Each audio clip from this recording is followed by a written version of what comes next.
Por vezes, os grandes torneios pertencem mais às equipas que preenchem corações do que propriamente àquelas que levantam a taça. O Mundial 2026 será para sempre recordado como uma competição em que Cabo Verde ignorou as vincadas distâncias em relação aos países que enfrentou para reforçar a ideia de que um campo de futebol não é mais do que um triturador de diferenças teóricas. No entanto, o conto de fadas acabou. A resistência titânica de Cabo Verde foi quebrada pela campeã do mundo, Argentina, apenas no prolongamento. Sejam bem-vindos ao No Preço e para a Bola, o podcast da Tribuna Expresso em que tentamos descomplicar o futebol. O meu nome é Francisco Martins e tenho comigo o Tomás da Cunha. Olá, Tomás. Olá, Francisco, Rui, abraço a todos. E o Rui Malheiro. Viva, Rui. Viva, Francisco, viva, Tomás e cumprimentos a todos que nos ouvem. Neste episódio também iremos espreitar por trás da porta e perspectivar o que pode acontecer nos oitavos de final, que já estão totalmente definidos, mas comecemos pelo Argentina-Cabo Verde.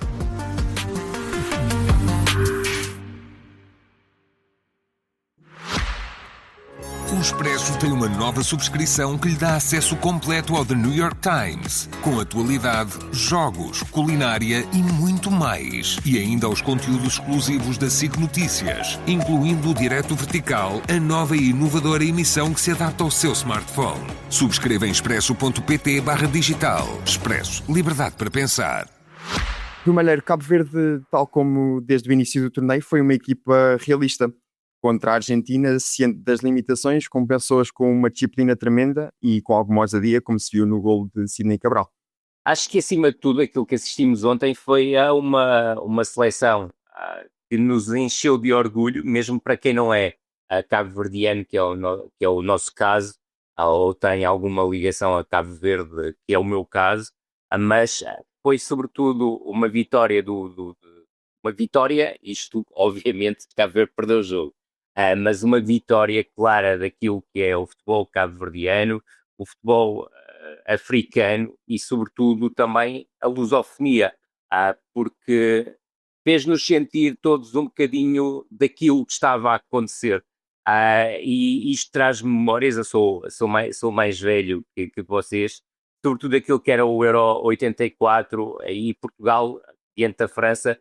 E o resultado foi exatamente o mesmo, foi 3-2 após prolongamento, só houve a diferença, e foi uma grande diferença, que Portugal esteve a ganhar 2-1 e esteve perto até de fazer o 3-1, mas nós em 1984 éramos de uma geração, eu tinha na altura 7 anos, éramos uma geração que nunca tínhamos visto Portugal estar numa grande competição internacional, não sabíamos ou tínhamos poucas referências daquilo que tinha sido o europeu 1900 o Mundial de 1966, e aquilo ontem acabou por me trazer tudo isso à memória.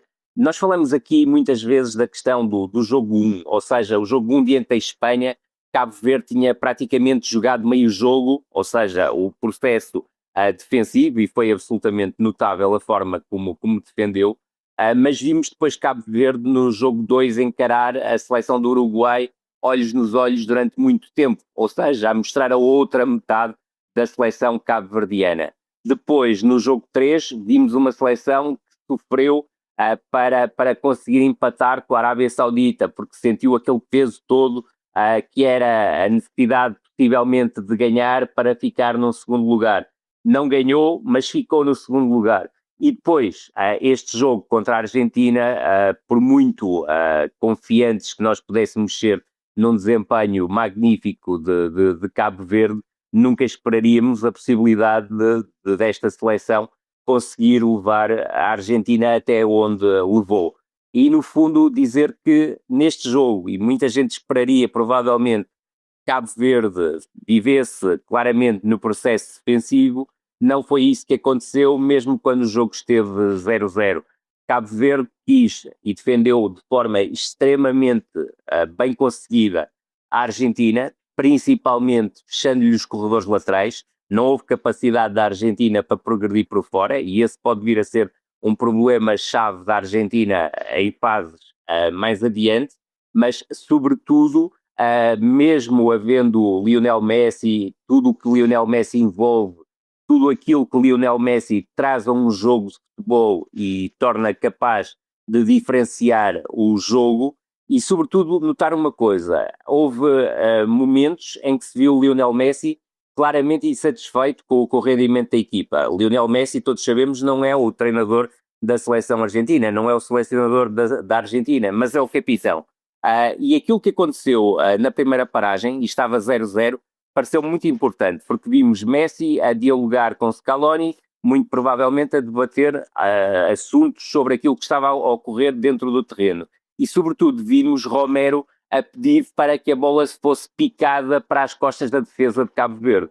E 2 minutos depois, o Lisandro Martinez, que é um central que pensa o jogo como um médio, o médio que foi, na verdade, acabou por picar a bola nas costas da defesa. Obviamente há um erro, e foi um dos pouquíssimos erros dos defesas centrais de Cabo Verde no controle da profundidade, até porque estavam a alturas diferentes, e Messi acabou por fazer a definição sublime.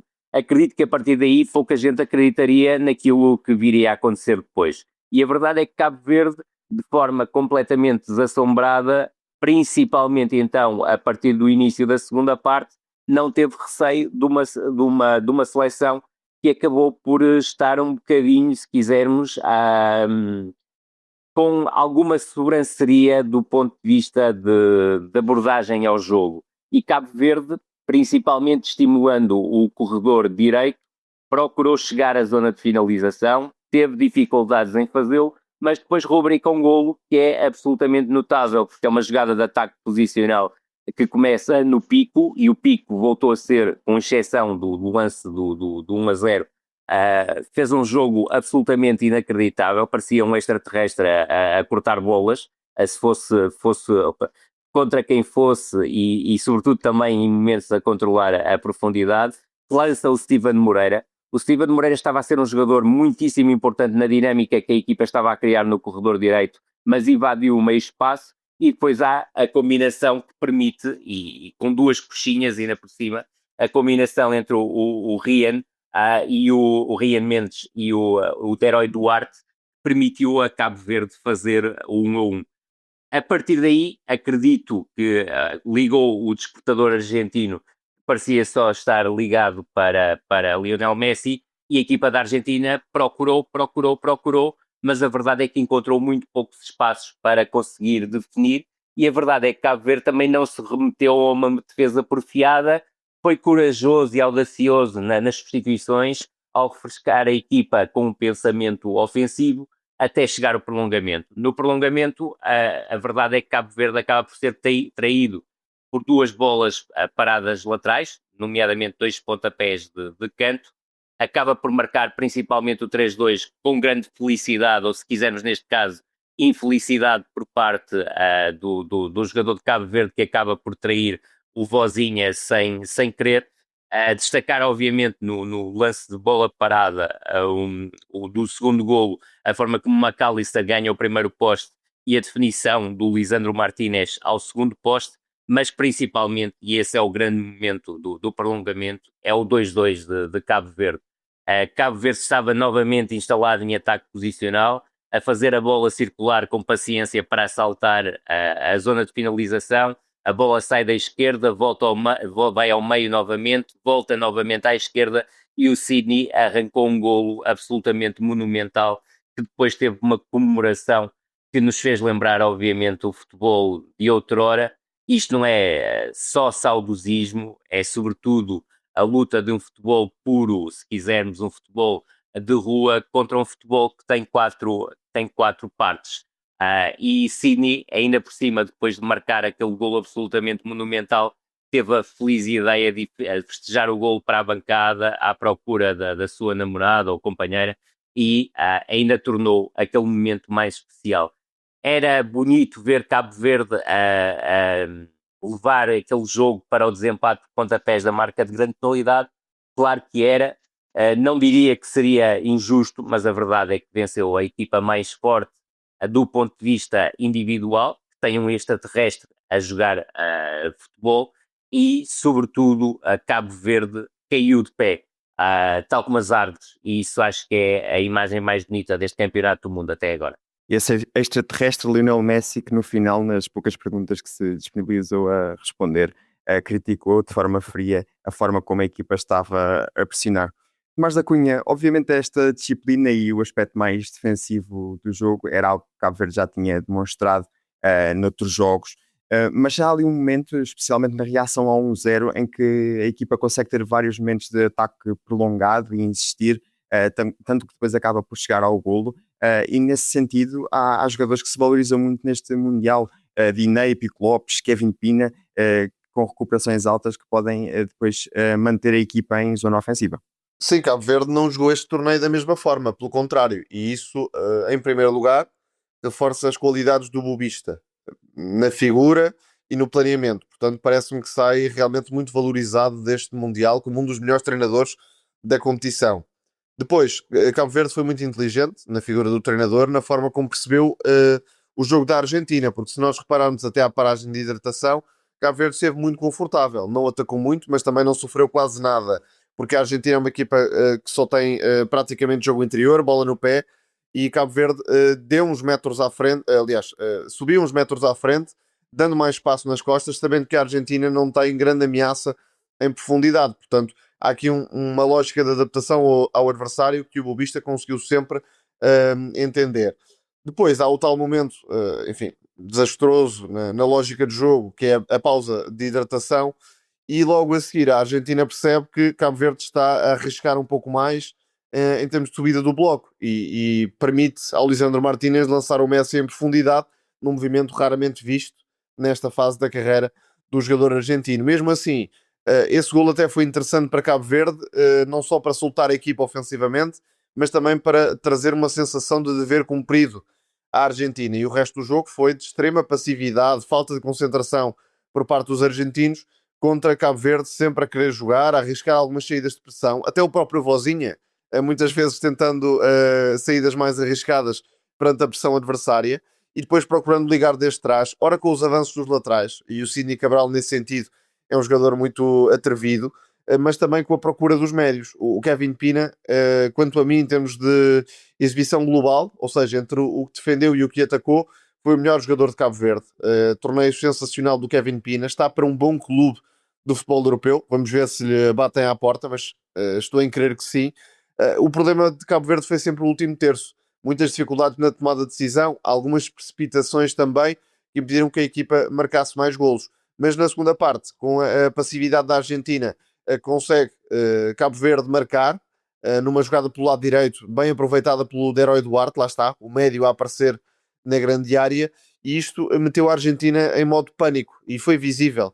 Muita procura por Messi, mesmo quando não se justificava. É verdade, entrou o Nico Gonzalez, principalmente, para agitar e para dar alguma profundidade no corredor esquerdo, mas sempre tudo muito forçado, pouco pensado do lado da Argentina, e o Vozinha, naquele estilo pouco ortodoxo, foi adiando ao máximo o golo argentino. No prolongamento, sofreu na bola parada Cabo Verde em dois momentos diferentes. É um momento claramente que penalizou a equipa de Bobista. Primeiro na abordagem do Sidney Cabral e depois com, enfim, uma superioridade clara do Romero naquela abordagem, mas a capacidade de reação de Cabo Verde de facto é extraordinária. É uma das histórias deste Mundial.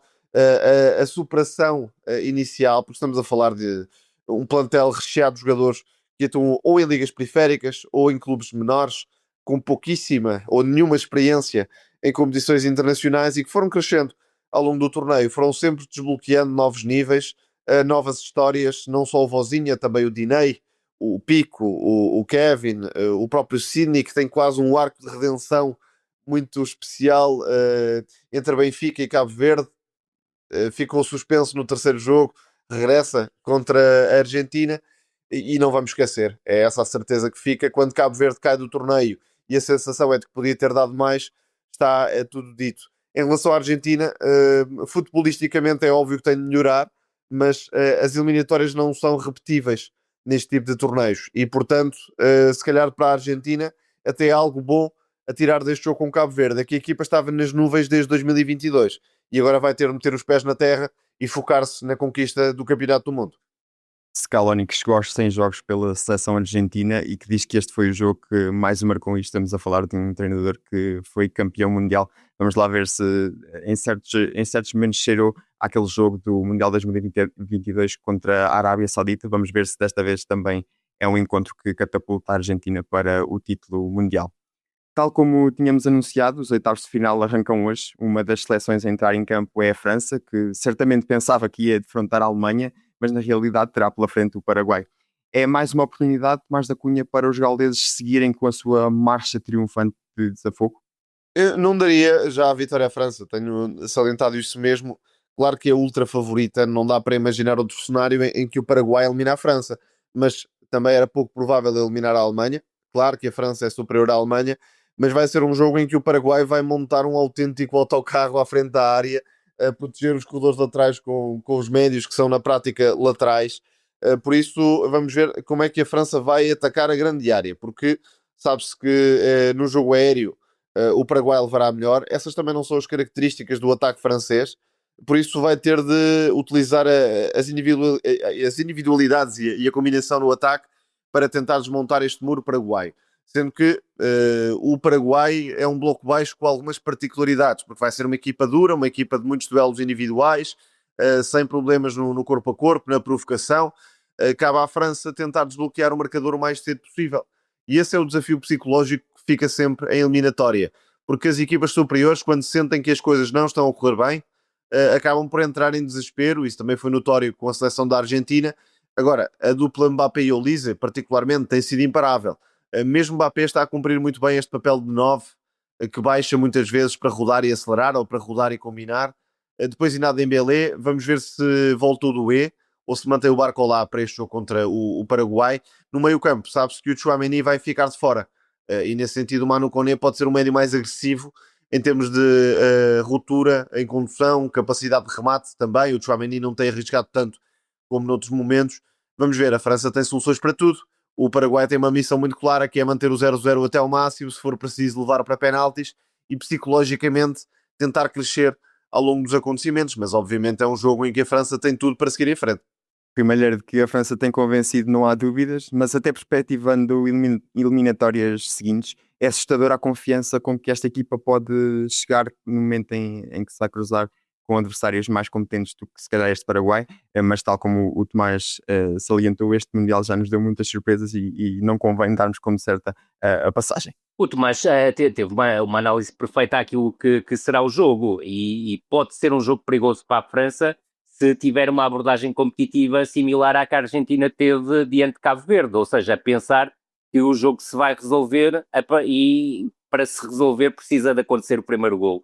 Se o primeiro golo acontecer cedo, e eu acredito que o Paraguai não vai desmontar, só vai desmontar numa fase mais tardia, se estiver, por exemplo, a perder por 2-0, e a França vai encontrar aquilo que o Tomás definiu e muitíssimo bem, por um muro. Agora, se a seleção tem a capacidade de derrubar qualquer muro que seja, é claramente a seleção francesa. Vai ser um jogo muito interessante. O Tomás tocou num ponto que me parece muito importante, que é a lesão do Tchouaméni, porque vai entrar o Manu Koné e provavelmente até o perfil do Manu Koné pode ser importante também para ajudar a furar a muralha de aço que a equipa do Paraguai vai procurar criar. Agora, aquilo que me parece é que o favoritismo é total para a França. Se a França tiver uma atitude competitiva piérica que não tem tido, principalmente no início das partidas, depois, obviamente, acaba por arrancar para exibições incríveis, a França vai ter pela frente um osso duro de conseguir entrar na muralha, mas não há seleção neste campeonato do mundo com mais capacidade do que a França para derrubar um bloco baixo. Vai ser um jogo que provavelmente não será, do ponto de vista estético, o mais interessante, mas vai ser uma batalha muitíssimo interessante do meu ponto de vista. Se o Paraguai mantiver aquilo que fez diante da Alemanha, ou seja, a organização defensiva claramente como principal prioridade, mas também em alguns momentos procurar, principalmente através do Almiron, ter bola durante algum tempo, cavar alguma falta que depois permita atacar a área adversária, e esse pode ser um aspecto que a França pode apresentar como debilidade contra jogadores fortíssimos no jogo aéreo como os que o Paraguai tem. Agora, em condições normais, e não esquecer que no caso do Paraguai o Gomes vai regressar, ele tem tido problemas físicos, mas tudo aponta para o regresso, e o Enciso, que tinha sido lesionado diante da Alemanha, é dado como recuperável. Portanto, já podemos desenhar os 3 jogadores que vão procurar em vários momentos poder fazer com que a seleção tenha mais bola em algumas situações, porque vão ser muito, muito tenos enquanto o jogo estiver 0-0 ou uma vantagem mínima de diferença, porque acredito que o Paraguai finalmente neste jogo vai abdicar da sua referência ofensiva, porque qualquer uma das referências ofensivas já testada pelo Paraguai neste campeonato do mundo não tem oferecido praticamente nada à equipa para além de uma pressão ténue sobre os defesas centrais adversários, porque nem a capacidade para segurar jogo a qualquer uma das referências tem conseguido garantir esta seleção. Agora, a França é a ultra favorita, tem qualidade individual a um nível que mais nenhuma seleção tem e, sobretudo, se encarar este jogo de forma séria, pode construir um resultado robusto. Não me parece absolutamente impossível que isso venha a acontecer. Agora, vai ter que marcar o primeiro golo, vai ter que marcar o segundo golo para tirar o Paraguai da toca e o Paraguai expor-se, mas volto a frisar, se há seleção capaz de bater um bloco baixo, e tem sido muito difícil às seleções grandes, ou teoricamente grandes, ou quase grandes, bater blocos baixos, sem dúvida nenhuma, mas se hoje, até agora na competição, se alguma seleção tem sido capaz de criar essa capacidade de desequilíbrio, ou jogar por 3 corredores, a ter jogadores que num momento, através da sua capacidade individual, fazem a diferença, e sobretudo tendo um Mbappé num registro inédito, ser um jogador que a partir da posição 9 se associa com os colegas de forma absolutamente notável, ou então é capaz, do ponto de vista individual, tirar o coelho da cartola, seja num remate de fora da área potentíssimo, seja também através de situações de condução. Sem dúvida que é ele um jogador capaz de ser protagonista, mas também há Olise, a partir do corredor direito, acredito que seja Dembélé novamente a jogar. Veremos qual será a opção a partir do corredor esquerdo, se será Doué, se será Barcola. Os últimos jogos indiciam que Barcola poderá ser o titular, mas também há aqui uma gestão de egos muitíssimo bem feita por Deschamps. Muito brevemente, olhando para o elenco dos oitavos de final, que conta com as adições recentes da Colômbia e do Egito, existe alguma equipa, Rui Malheiro, que tenha chegado a esta fase e que tenha surpreendido? Eu diria que o Paraguai acaba por ser provavelmente a maior surpresa a chegar a esta fase da competição. Diria que entre o Egito e a Austrália cairia sempre uma seleção nos oitavos de final que provavelmente em termos futebolísticos não tem qualidade já para estar nesta fase da competição, mas cada jogo é um jogo. Sabemos que é a Argentina que vai jogar diante do Egito, e se facilitar, já sabe o que é que aconteceu diante de Cabo Verde. Eu diria que a maior surpresa para estar nesta fase da competição, e estou a ser ligeiramente irónico para que não haja confusões, é claramente a seleção da Bélgica, que fez muitíssimo pouco para estar presente aqui, e se a fase de grupos não trouxe nenhum momento de grande luz por parte da seleção belga, digamos que o jogo dos 16 avos de final foram aqueles instantes finais que trouxeram alguma coisa da Bélgica, porque, muito sinceramente, em termos de qualidade futebolística, tem roçado claramente o soporífero, e a verdade é que, sem Lukaku na frente como referência ofensiva, esta seleção roça muitas vezes a banalidade, e é triste ver que um jogador como Kevin De Bruyne, muito à semelhança do que acontece na seleção portuguesa, não tem espaço para poder impor o seu melhor futebol, porque se há coisa que a Bélgica e a seleção portuguesa têm em comum é, para além do Roberto Martínez ser ex-selecionador da Bélgica, é claramente a forma deficiente como esta equipa se liga. Rapidamente, e só para rematar, tenho muita curiosidade pelo primeiro jogo dos oitavos de final, será hoje às 18 horas, o Canadá-Marrocos, porque Marrocos é uma seleção que entusiasma, mas o Canadá tem uma forma de jogar que é verdadeiramente fiérica. Infelizmente perdeu o seu Koné neste campeonato do mundo, mas vai jogar com uma ferocidade que é assinalável, e creio que esse jogo vai trazer muito sumo para o nosso programa da manhã. Uma seleção que viu o Eustáquio tornar-se herói nacional. Tomás da Cunha, o evento principal dos oitavos de final parece ser o Portugal-Espanha, mas há algum outro jogo que queiras destacar? Há vários, mas parece-me que o grande momento destes oitavos de final é o México-Inglaterra. Não vejo outro jogo com Concordo. tanto peso histórico, simbólico, futebolístico, obviamente, e é um jogo em que não sei se o México não poderá eliminar a Inglaterra, e se a Inglaterra eliminar o México no Azteca é um feito gigantesco.